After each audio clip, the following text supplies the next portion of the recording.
کیا صرف مسلمان کے پیارے ہیں حسین؟ چرخے نوع بشر کے تارے ہیں حسین۔ انسان کو بیدار تو ہو لینے دو، ہر قوم پکارے گی ہمارے ہیں حسین۔ فرمان مصطفیٰ ہے یہ قول رسول ہے، حسین منی و انا من الحسین۔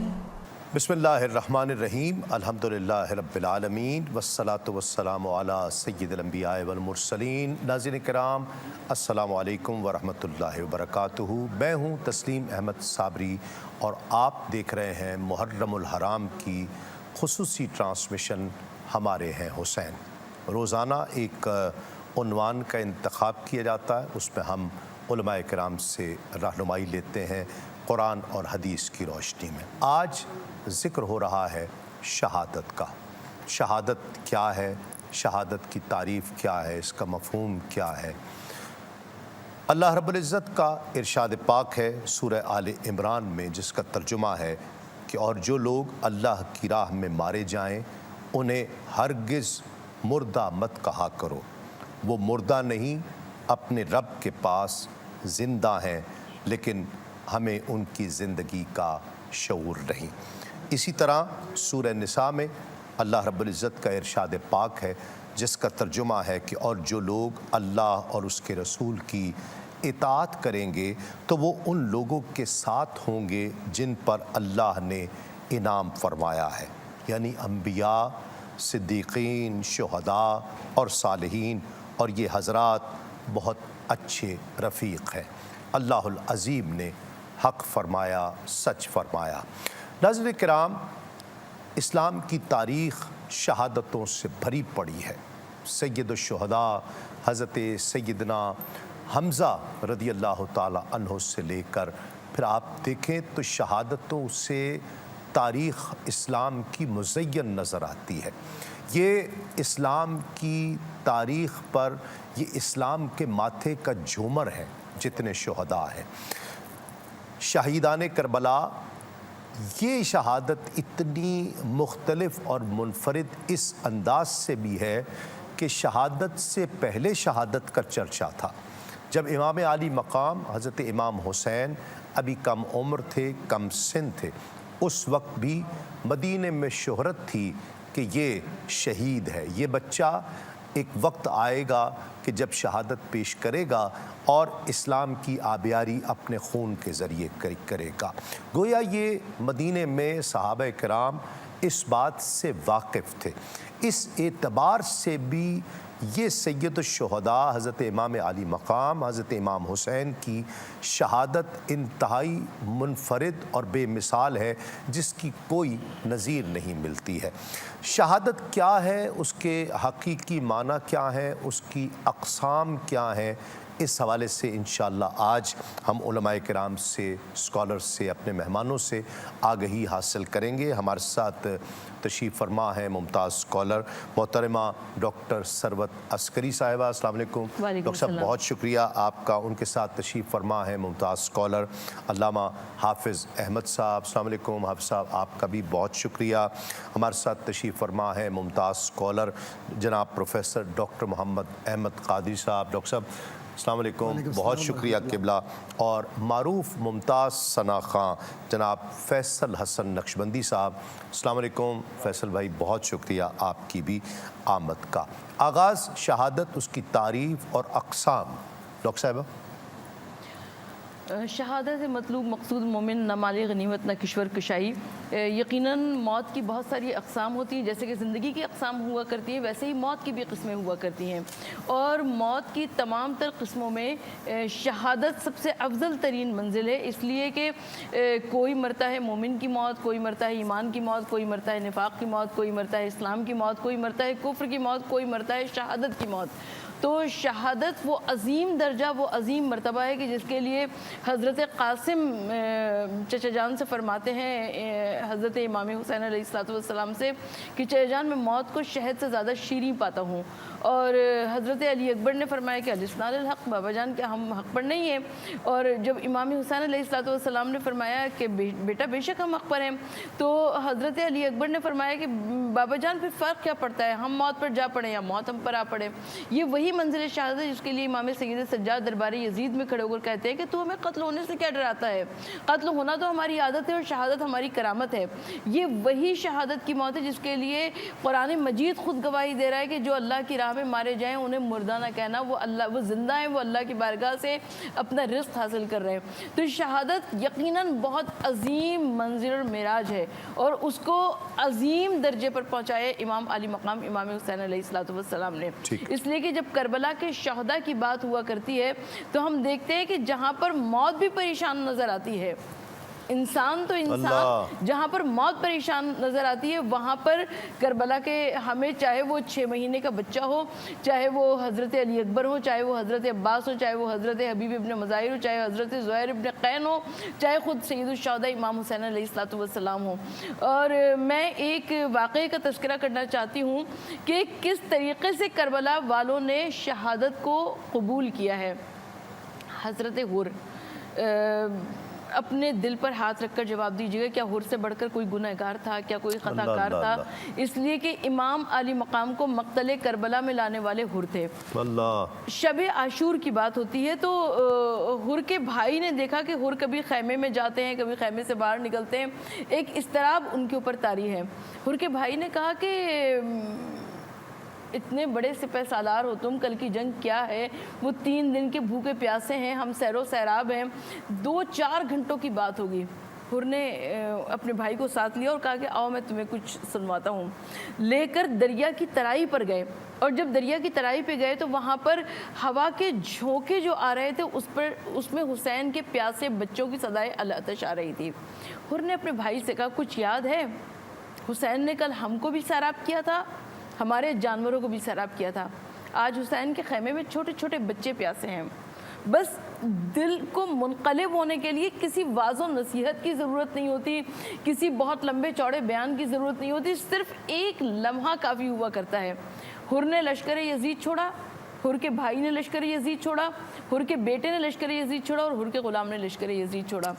ایک جانب موت تھی، دوسری جانب زندگی تھی. ایک جانب بھوک و پیاس تھی، دوسری جانب سیر و سرابی تھی. ایک جانب نہتہ لشکر تھا، دوسری جانب تمام تر اسلحہ جات موجود تھے.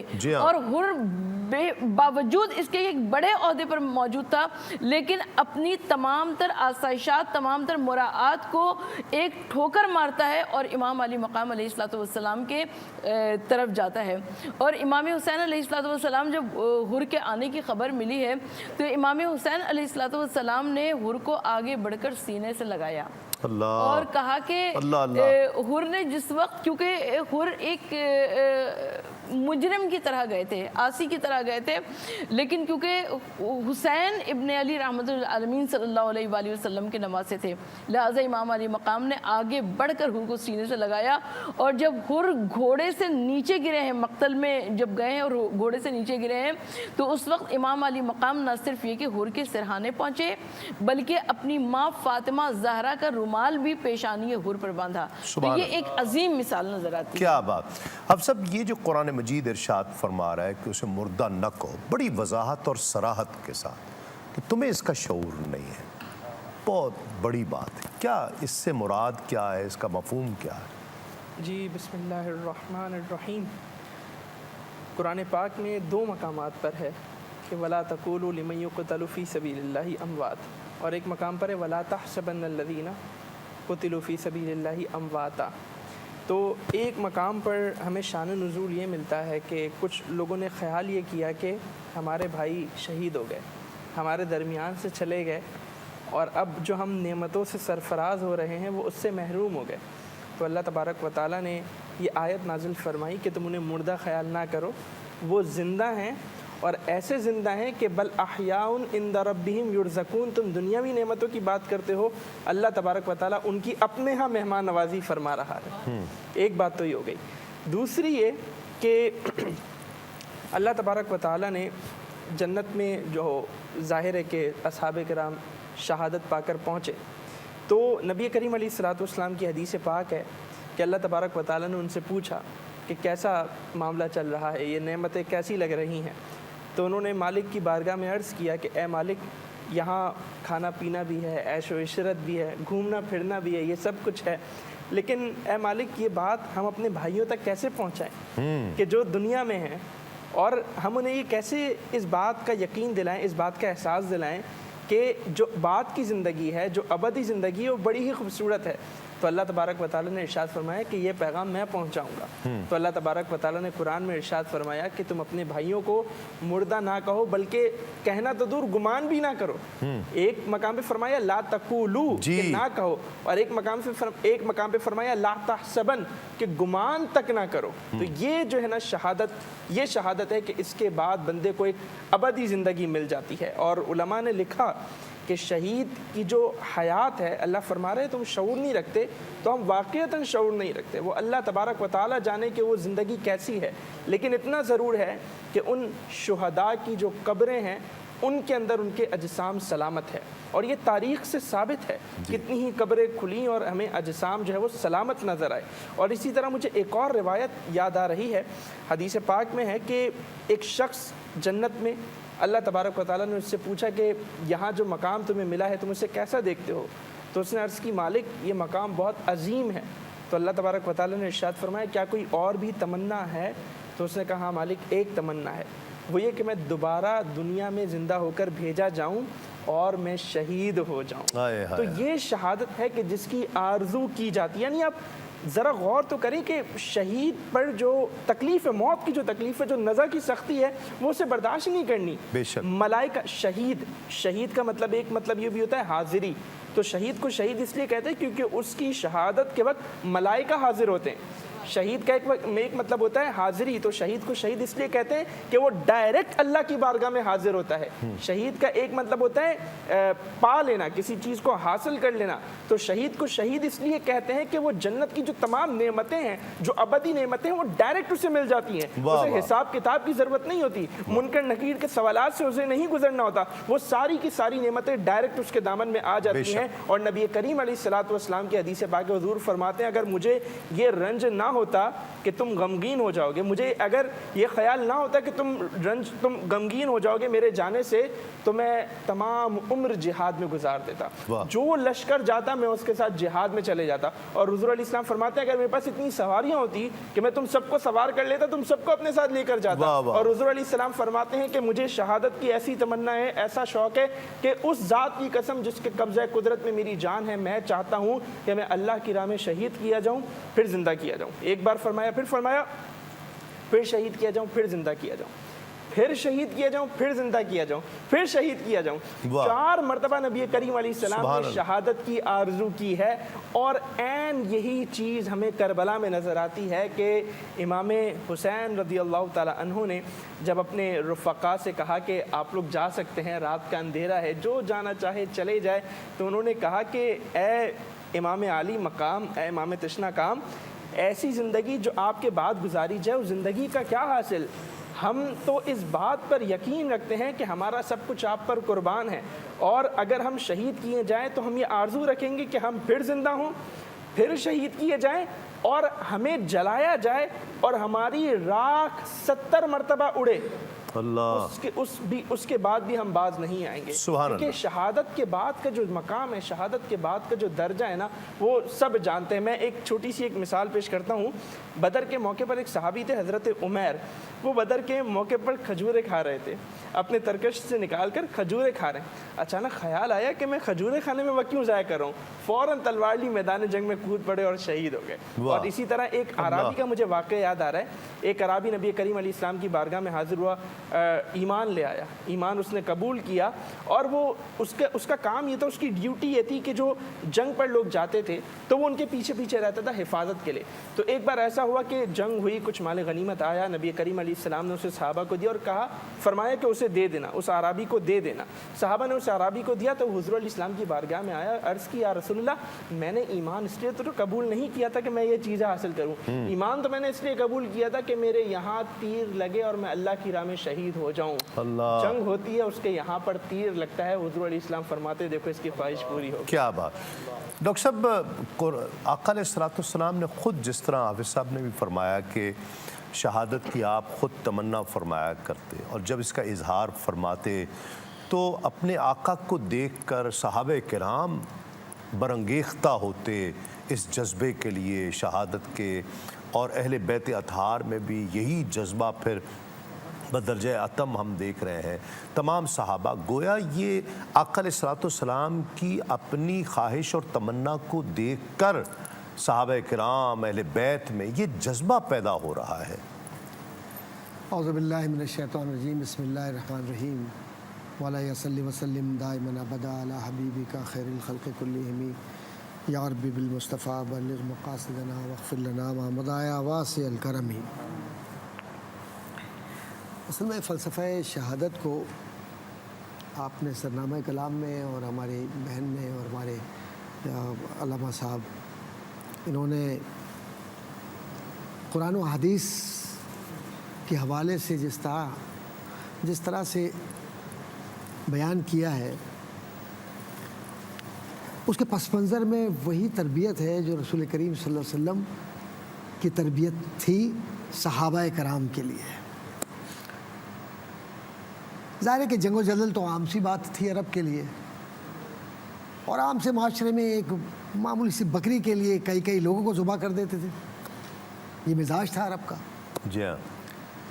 لیکن رسول کریم صلی اللہ علیہ وسلم نے حیات کو موت میں تبدیل کر کے مقصدیت بتلا دی۔ ہائے ہائے ہائے، کیا خوب، کیا خوبصورت بات! واہ! یہ سمجھ لیجئے کہ سب کچھ بظاہر وہی ہے، وہی گلا ہے، وہی نیزہ ہے، وہی بھالا ہے، وہی تلوار ہے، وہی جنون ہے، وہی عرب کی عصبیت ہے، لیکن اب یہ عصبیت لات منات عزا حبل کے لیے نہیں ہے، یہ عصبیت میرے رب کی طرف سے میرے رسول کی محبت اہل بیت کی ذات پر قربانی دینے کے لیے ہے۔ واہ واہ! اور جب یہ کیفیت آ جائے تو پھر احادیث میں آتا ہے کہ ان شہداء کی ارواح کس طریقے سے جنتوں میں رہتی ہیں، جس طرح سے وہ میرا رب چاہتا ہے اس طریقے سے ان کی ارواح کو صرف اس حد تک نہیں کہ وہ قبروں تک ہو، بلکہ ابن قیم الجوزی کا ایک پورا باب ہے کہ شہداء کی ارواح کس طرح سے لوگوں سے رابطہ رکھتی ہیں، ان کی مدد کرتی ہیں۔ اللہ! اب ایک عام شہید، شہداء کے اقسام ہے جو گفتگو کی، ابھی میں اس طرف جاؤں گا، بات دوسری طرف نکل جائے گی۔ اگر ایک عام شہید کا یہ رتبہ ہے تو اس شہید کا کیا رتبہ ہوگا جو دوش مبارک پر سوار ہو؟ اللہ! اس شہید کا کیا رتبہ ہوگا کہ جس کے حلقوم کو میرے پیارے نبی نے اپنی محبتوں کے ساتھ چوما ہو؟ اللہ!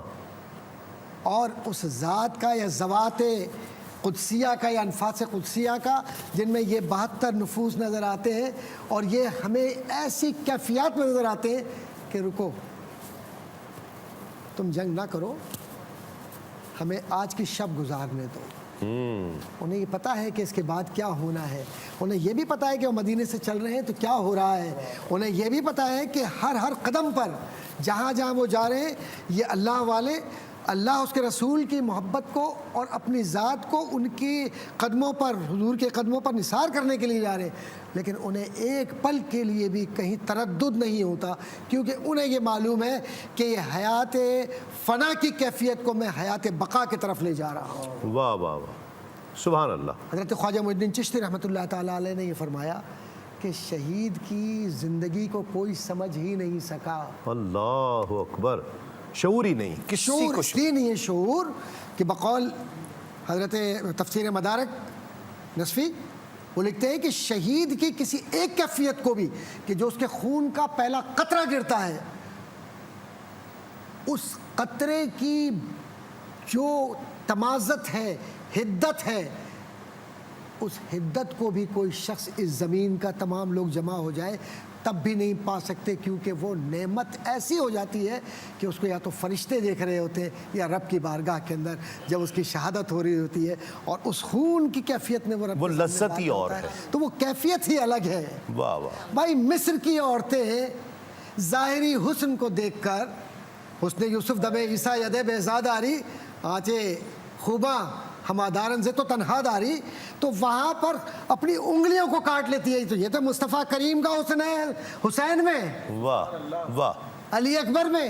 واہ واہ، ان کے حسن کی کیا بات کریں، وہ اگر جلوہ کرے کون تماشائی ہو، ایک جھلک دیکھنے کی تاب نہیں عالم کو، وہ اگر جلوہ کرے کون تماشائی۔ تو یہ شہید مقصدیت کے لیے جیتا ہے، اور مقصدیت کے لیے اللہ کی جانب رجوع کرتا ہے، بارگاہ میں پیش ہو جاتا بس، اور کوئی خواہش نہیں ہوتی کہ اس کے عوض میں اسے کچھ ملے، کیونکہ یہ پاکیزہ انفاس یا انفاس قدسیہ جو کربلا میں آپ کو بظاہر ہم جب گفتگو کرتے ہوئے یہ کہتے ہیں کہ وہ ایسے تھے، پانی نہیں تھا، وہ ایسے تھے، یہ تھا، ارے وہ بے یار و مددگار نہیں تھے، جس کی پشت پر اللہ ہو اور اس کا رسول ہو، اور ید اللہ فوق ایدیہم کہہ کر جب ہاتھوں میں ہاتھ اللہ نے دے دیا اپنا، تو اس کے بعد پھر کیا رہ گیا؟ کیا بات، واہ واہ، بہت شکریہ ڈاکٹر صاحب قبلہ، آپ کا بہت شکریہ۔ فیصل حسن نقشبندی آخر میں منقبت پیش کریں گے۔ حفصہ صاحب آپ کا بہت شکریہ، ڈاکٹر صاحب آپ کا بہت شکریہ۔ شہید مرتے، آپ کا بھی بہت شکریہ۔ اتنے حسین انداز سے آپ فلسفہ شہادت کو عقیدت کے ساتھ بیان کر رہے ہیں، کیونکہ یہ عقیدت ہو تو پھر نسبت اور اثر ہوتا ہے۔ ناظرین کرام، شہید مرتے نہیں، اور حسین جیسے شہید، شہید مرتے نہیں اور حسین جیسے شہید، ہم اس یقین کو حق آگہی سمجھتے ہیں، بے شک۔ ہماری پلکوں پہ آنسو نہیں چراغاں ہے، ہماری پلکوں پہ آنسو نہیں چراغاں ہے، غم حسین کو ہم روشنی سمجھتے ہیں، بے شک۔ غم حسین کو ہم روشنی سمجھتے ہیں۔ یہ تمنا رکھنا اس لیے کہ قرآن مجید نے شہادت کو بہت بڑا مقام اور درجہ عطا کیا۔ نبیین صدیقین کے بعد نبی تو کوئی ہو نہیں سکتا، اب نبی آخر الزمان صلی اللہ علیہ وآلہ وسلم کی بعثت مبارکہ کے ساتھ ہی سلسلہ نبوت ہر اعتبار سے ختم ہو گیا۔ صدیقین بہت بڑا مرتبہ، بہت بڑا مرتبہ، شہداء، اس کے بعد قرآن شہداء کو درجہ دیتا ہے، اور جہاد کی تمنا کرنا، رب کی بارگاہ میں مارا جانا، اپنی جان کا نذرانہ پیش کر کے گواہی دینا، شہادت پیش کرنا، اس کی تمنا کرنا، یہ ہر مسلمان کے لیے انتہائی بلندی درجات کا باعث ہے، اس لیے کہ حضور نبی کریم صلی اللہ علیہ وآلہ وسلم کا فرمان، آپ کی سنت مبارکہ۔ لیکن اس کے ساتھ ساتھ برائیوں سے لڑنا، دنیا میں رہتے ہوئے دنیا کی آلائشوں سے محفوظ رہنا، اور یہ تمام چیزیں بھی، اپنی ذات کو، ان تمام چیزوں کو، اپنے آپ کو ان تمام چیزوں سے بچانا بھی، یہ بھی جہاد کہا گیا ہے۔ اللہ رب العزت ہمیں اس کی توفیق عطا فرمائے۔ انشاءاللہ کل آپ سے ایک مرتبہ پھر اسی پروگرام ہمارے ہیں حسین میں ملاقات ہوگی۔ تب تک تسلیم احمد صابری کو اجازت دیجیے۔ السلام علیکم تسلیمات۔ باغ جنت کے ہیں بہرے مدغا خانے اہل بیت،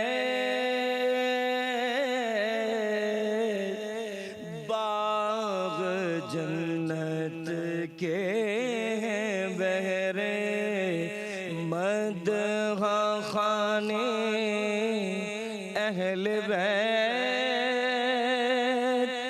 باغ جنت کے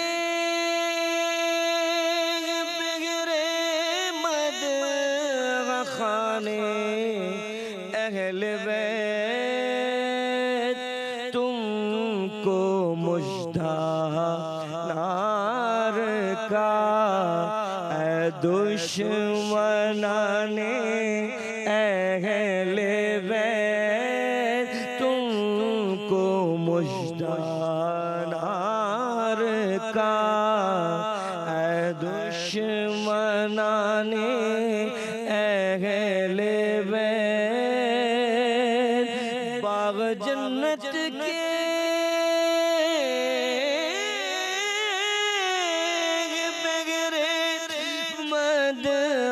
خانے اہل بیت تم کو مژدہ نار کا، اے دشمنان اہل بیت تم کو مژدہ نار کا، اے دشمنان اہل بیت بے اجازت ان کے گھر آتے نہیں ہیں جبرائیل، بے اجازت ان کے گھر آتے نہیں جبرائیل، قدر والے جانتے ہیں قدر و شان اہل بیت، قدر والے جانتے ہیں قدر و شان اہل بیت، ان کی پاکی کا خدا پاک کرتا ہے بیان،